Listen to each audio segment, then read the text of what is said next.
MS Excel की इस video में आज हम जानेंगे पिवट टेबल एनालाइज टैब के एक्शन ग्रुप के बारे में, वो भी कंप्लीट डिटेल में।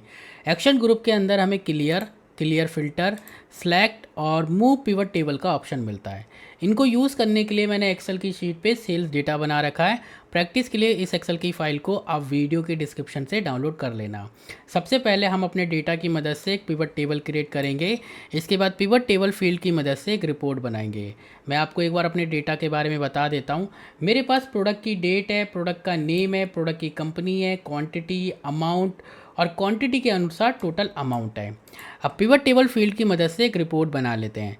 मैं कंपनी को ड्रैग करके ड्रॉप कर रहा हूँ रोज़ में, तो यहाँ पर मेरे प्रोडक्ट की कंपनी आ गई।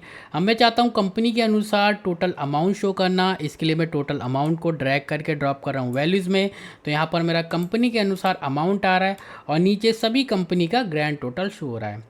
अब पिवट टेबल एनालाइज टैब में जाएंगे। इसके बाद एक्शन ग्रुप में जाएंगे, क्लियर पे क्लिक करेंगे तो हमें यहाँ दो ऑप्शन मिलते हैं, क्लियर ऑल और क्लियर फिल्टर। क्लियर फिल्टर अभी ग्रेड आउट है क्योंकि हमने कोई भी फिल्टर नहीं लगाया है। तो मैं प्रोडक्ट को ड्रैग करके ड्रॉप कर रहा हूँ फ़िल्टर में, तो देखिए यहाँ पर हमारा प्रोडक्ट का फ़िल्टर लग गया जिसमें हमारे प्रोडक्ट के नेम आ रहे हैं, सीपीयू, कीबोर्ड, माउस और प्रिंटर। अब क्लियर पे क्लिक करेंगे तो देखिए ये जो क्लियर फ़िल्टर का जो ऑप्शन है ये भी इनेबल हो गया। क्लियर फ़िल्टर ऑप्शन हमारा क्या वर्क करता है ये समझ लेते हैं। देखिए जब आप यहाँ पर प्रोडक्ट में जाके यानी प्रोडक्ट फ़िल्टर में जाके किसी भी एक प्रोडक्ट को सिलेक्ट करके फ़िल्टर लगाओगे तो उस फिल्टर को आप क्लियर कर सकते हो क्लियर फ़िल्टर पे क्लिक करके। जैसे यहाँ पर मैं कीबोर्ड को सिलेक्ट करके ओके पे क्लिक कर रहा हूँ तो देखिए हमारा कीबोर्ड का फ़िल्टर लग गया। यहाँ पर देखिए जो कंपनी है ये हमारी कीबोर्ड की है और यहाँ पर कीबोर्ड की कंपनी का अमाउंट शो कर रहा है क्योंकि हमने यहाँ पर कीबोर्ड का फ़िल्टर लगा दिया। अब इस फ़िल्टर को क्लियर करने के लिए हम यहाँ पर क्लियर पे जाएंगे और क्लियर फ़िल्टर पे क्लिक करेंगे तो ये जो हमारा कीबोर्ड का फ़िल्टर लगा था ये क्लियर हो जाएगा। ठीक है, इसके बाद देखिए इसमें हमें क्लियर ऑल का ऑप्शन मिलता है। क्लियर ऑल ऑप्शन की मदद से पिवट टेबल में जितनी भी फील्ड होती है उन सभी को हम क्लियर कर सकते हैं। उसके बाद हम एक फिर से न्यू रिपोर्ट बना सकते हैं। तो यहाँ पर मैं क्लियर ऑल पे क्लिक कर रहा हूँ तो देखिए हमारी पिवट टेबल में जितनी भी फील्ड थी वो सब क्लियर हो गई है। अब हम एक यहाँ पर न्यू या फिर फ्रेश पिवट टेबल रिपोर्ट बना सकते हैं। अब यहाँ पर मैं पिवट टेबल फील्ड की मदद से फिर से यहाँ पर अपनी एक रिपोर्ट बना लेता हूँ। मैं कंपनी को ड्रैग करके ड्रॉप कर रहा हूँ रोज़ में, कंपनी आ गई। अब मैं टोटल अमाउंट को ड्रैग करके ड्रॉप कर रहा हूँ वैल्यूज़ में, तो यहाँ पर मेरे कंपनी का टोटल अमाउंट और नीचे ग्रैंड टोटल शो हो रहा है। अब देखिए यहाँ पर हमारे पास जो नेक्स्ट है वो है सिलेक्ट का।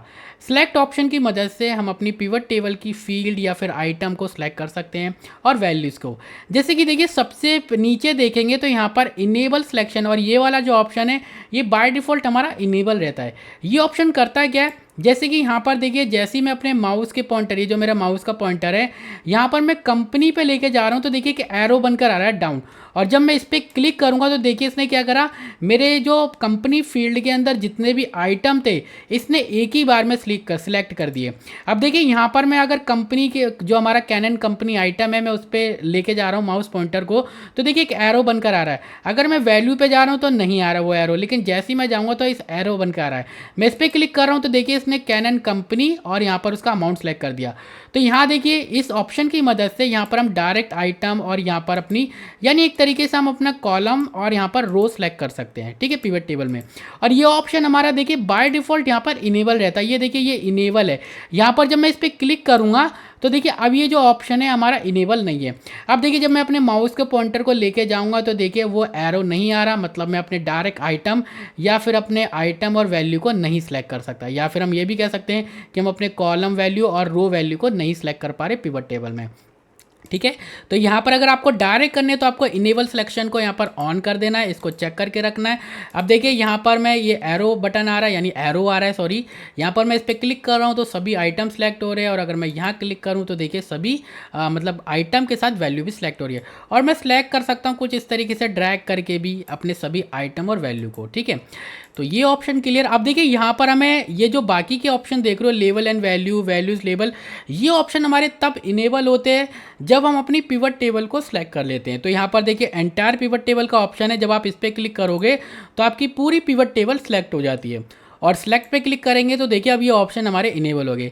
लेबल एंड वैल्यू क्या करता है, लेबल एंड वैल्यू आपकी पूरी पिवट टेबल को ही सिलेक्ट करते हैं, यानी जो हमारे लेबल्स होंगे उनको और जो वैल्यूज़ है उनको।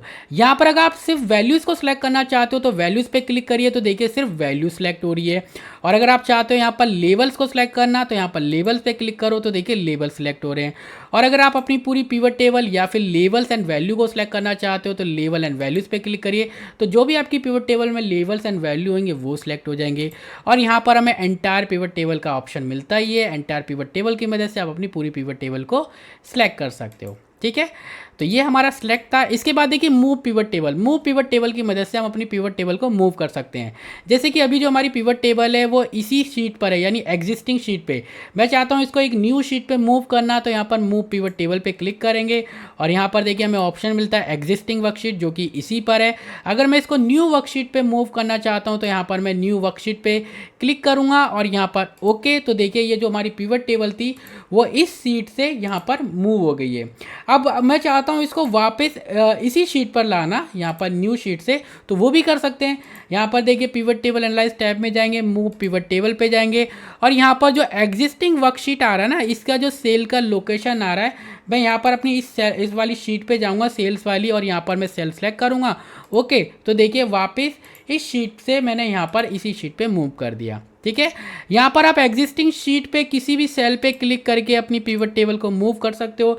इसके अलावा आप डायरेक्ट अपनी पिवट टेबल को सिलेक्ट करिए और आपका जो माउस का पॉइंटर है, आप जो पिवट टेबल की ये जो ग्रीन आउटलाइन देख रहे हो इस पे लेके जाइए और लेफ्ट बटन को प्रेस करके भी आप अपनी पिवट टेबल को कुछ इस तरीके से ड्रैग करके ड्रॉप करके मूव कर सकते हो। ठीक है, तो इस तरीके से आप एक्शन ग्रुप के इन ऑप्शन को सीख सकते हो, clear all, clear filter, select और मूव पिवट टेबल को। आई होप आपको वीडियो अच्छी लगी होगी। कोई भी डाउट या कन्फ्यूजन हो तो कमेंट कर देना। मिलेंगे नेक्स्ट वीडियो में, जब तक के लिए bye bye, thank you and take care.